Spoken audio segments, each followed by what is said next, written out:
আমাকে দাদা এসে রিকোয়েস্ট করলো, আপনাদের মধ্যে থেকে একজন রিকোয়েস্ট করেছে আমাকে একটি গান, যে গানটি আমি এই কটা দিন আগে ফেসবুকে আর ইনস্টাগ্রামে ইউকেলেলে বাজিয়ে আপলোড করেছিলাম। কবিতার গানটি।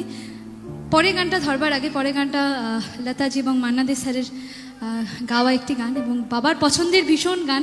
যখনই বাবা বলে যে এই গানটা করতে তো পারিস, তো সেই গানটাই আপনাদের সকলের জন্য। কিন্তু তার আগে আপনাদের যারা যারা রিকোয়েস্ট করেছেন কবিতার গানটি, তাদের জন্য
থ্যাংক ইউ।